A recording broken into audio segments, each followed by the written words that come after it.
For the last example, it's time for us to finally deal with my favorite curve, the catenary, which is also known as the chain curve, because if you think about a chain dangling from 2 points or from 2 posts, this is the curve it would form. Or in our case, a power cable dangling between 2 power towers, electrical towers, then that curve that is formed is a catenary.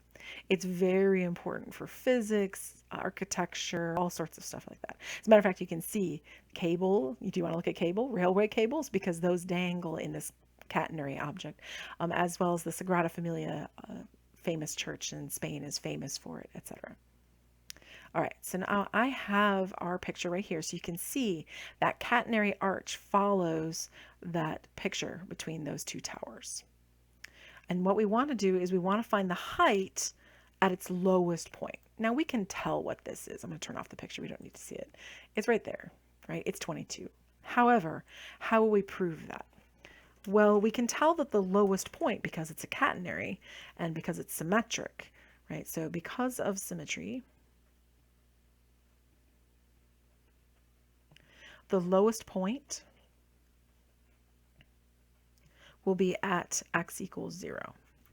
So what we want is the height at the lowest point. What we want is y of 0. Y of 0 is 12 plus 10 cosh of 0 over 10, which would be of 0. Now cosh has a definition. We'd have to go use it. It's e to the x plus e to the negative x divided by 2. I'm just finding it in your quick reference sheet so that you can refer to it. You definitely want to have these quick reference sheets on you because nobody wants to memorize this stuff, except for me maybe. So it's e to the x plus e to the negative x over 2.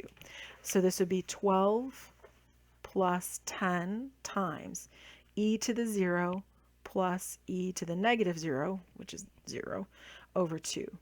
So that'd be 12 plus 10 times 1 plus 1 over 2, which would be 12 plus 10, because that's 2 over 2, which is 1, which is 22 meters. And we proved what we can see visually with the graph, which is that its lowest right here. Right? Okay, now we're going to find, well, let me read. The distance between the 2 towers is 20 meters. There's 10 here and 10 here, and together that makes 20.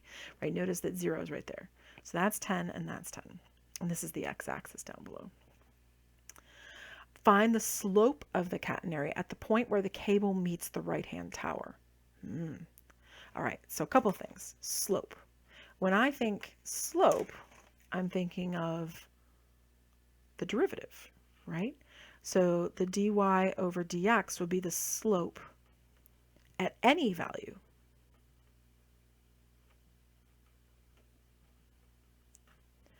And then what they're asking us is to find the slope at the right-hand tower. So the slope at the right-hand tower would be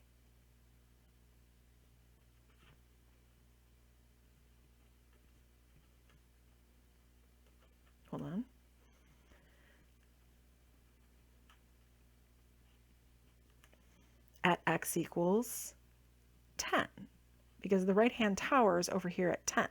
So you want the slope right there. I want the slope at that point. Okay, so let's find the derivative and then let's stick 10 into it.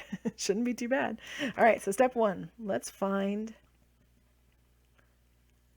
dy dx. Let's find that derivative, or y prime of x, whichever way you want to think about it. All right, so y prime of x, which is dy dx, would be equal to, well, the derivative of 12 is nothing, so that's gone. So then the derivative of 10 cosh is 10 sinh of x over 10 times the derivative of the interior, chain rule. So we have to multiply it by 1/10. And of course the 10 and the 1/10 will cancel away to 1, which leaves us sinh of x over 10. There's the derivative. That would be the slope anywhere. All right, so now let's find the slope at right tower. Oh, and I guess I should have said here.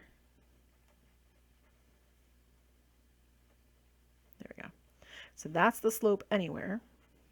And now we're going to find the slope at the right-hand tower. So we're going to find y prime at 10, which is dy dx at x equals 10. Well, that would be sinh of 10 over 10 is the sinh of 1. And then I'm going to use the definition. That's e to the 1 minus e to the negative 1 over 2. Let's see, that's e to the 1 minus 1 over e over 2. And then we could combine like terms. So really this is a half, and then that's e squared over e minus 1 over e. What I'm doing is I'm multiplying this one right here by e over e to make it so they have the same denominator, so I can combine them together. It's not the only way to do this. There are a couple algebra options available to you, but this will work. So this is e squared minus 1 over 2 times e. So that's the reduced form. So this is correct as well, but it's not at all reduced down to anything remotely manageable. So e to the 1 minus e to the negative 1 over 2. This is so correct right here. And then, of course, we could come up with the numerical approximation for that with Desmos, which I will. It's f prime at 10. It's about 1.175. And if you don't believe me, I can prove it to you. E to the 1 minus e to the negative 1. And then if I put a half in front of the whole thing, or here, I can just do this. There you go. It's the same thing. As is e squared minus 1 over 2e. They're all the same. Okay, so I proved that's fine. So that's about 1.175. Now the units on this would be a little bit weird. It's actually meters over meters, because your y unit is meters and your x unit is meters. Everything's meters because it's meters here for vertical and meters horizontal. So it's really meters over meters, in case you want to know. It's change in y meters over change in x meters, right? So it's vertical distance over horizontal distance, but there you have it. All right, now for the last bit, that was an application of derivative, of course, right, finding the slope. So how about we have an application of integral, the average height. Now the average height is something that's on the quick reference sheet. It's something you should have learned in Calc 1.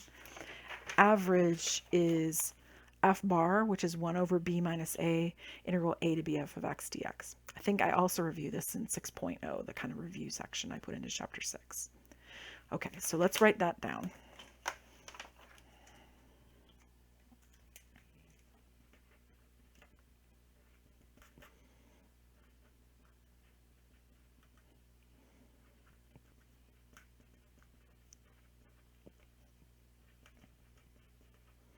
All right, so that's just a little formula to kind of keep us honest. All right, beautiful. All right, so remember what we're looking for. We're looking for the average height. So we'll be looking for the average y value from that section of the catenary. All right, so we want to look from negative 10 to 10, right? So from one tower to the next. So when they say from one tower to the next, that means we're going from x equals negative 10 to x equals positive 10 to get the two towers in there. In fact, I'm going to draw a little quick picture of our two towers. So you've got tower number 1 over here at 10, tower over here at negative 10, and then you have the cable dangling between the two, right? And what we're going to do is we're going to find the average height. That y bar would be some height in here, such that the rectangle and the area under the curve are one and the same. All right, so let's find it. F bar would be equal to the integral 1 over 10, take away negative 10, because we already said we're going from those two towers, from negative 10 to 10. F of x is 12 plus 10 cosh of x over 10 dx. Okay. Now, just being smart about this, just being wise, we know that this is a symmetric and even function. So we can make a little note, right? Note, f of x is even, which means that we can kind of make things a little bit nicer for ourselves here. And we can make this, instead of from negative 10 to 10, we can go from 0 to 10 and just multiply it 2.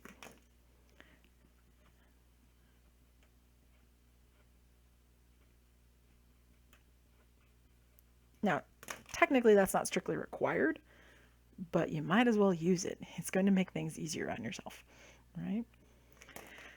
0 is always easier to work with than negative 10. Well, I shouldn't say that, but it's almost always easier to work with. All right, so 1/10, and now I'm going to integrate this. So integrating this with respect to x would be 12x plus, all right, we're going to do a little bit of hand waving here. Notice that if you did u substitution, which we are going to kind of do, we're going to kind of wave our hands out a little bit. U would be x over 10, and du would be 1/10 dx, right? So then I would just multiply this one by another 10, because I don't have a 1/10 here, I have a 10. So I would want 10 du is equal to dx. Okay, so just keep that in mind.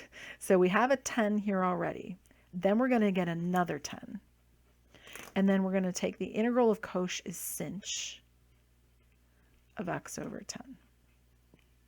Like that. So we're kind of avoiding the full u substitution. And the reason I did it was because I didn't want to have to break it up. I would have to do regular value over here from 0 to 10, and then I have to do a whole 2 different numbers over here, and I was just trying to avoid it.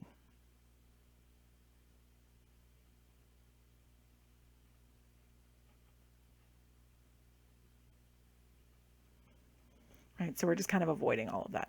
So how do I do it? Well, I know this would have been u, so it's been 10 cosh of u, and then I would need another 10 from the du. So I would have done that.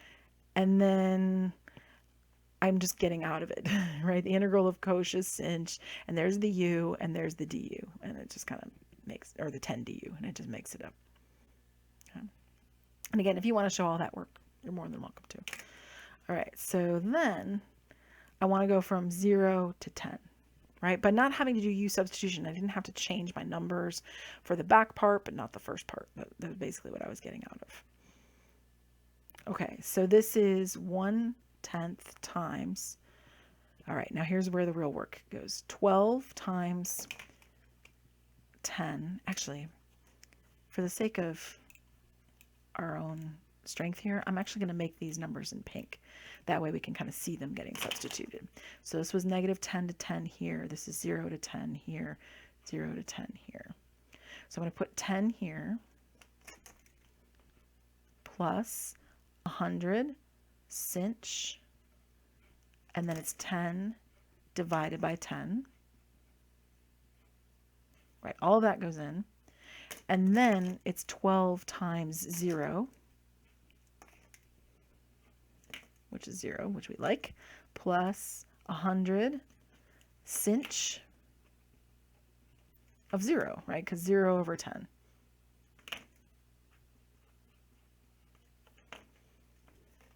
Right, so here's the 10 going in, here's the 0 going in.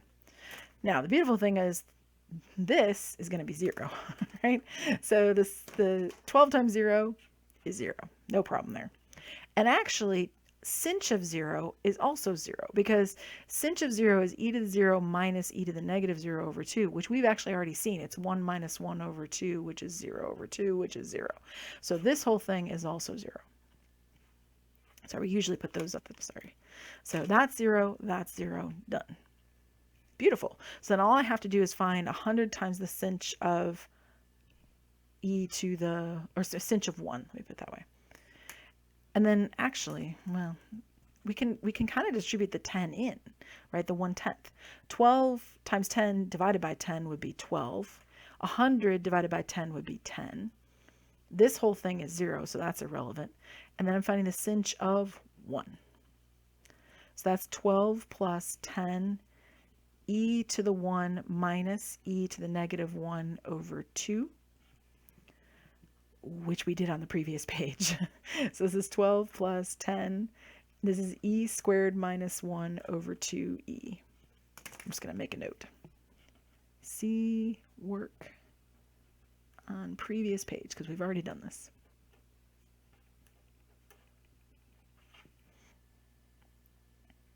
And that would be it. That's the answer. There's your value. Now, obviously, that's an exact answer, and that's not super useful. So we would want a decimal approximation. Sure enough, Desmos does back us up.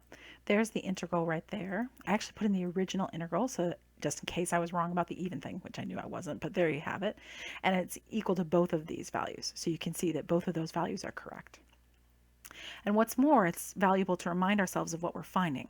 When we find the f bar, right, that value, what you're finding is where this top box would be, right, where the top of the box would be, such that the area underneath the catenary is equal to the area in that rectangle.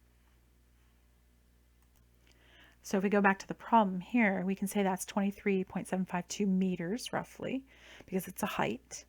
And if you think back here, that's what we're saying here. We're saying this area underneath this rectangle, when the height is at f bar, which is 23.752.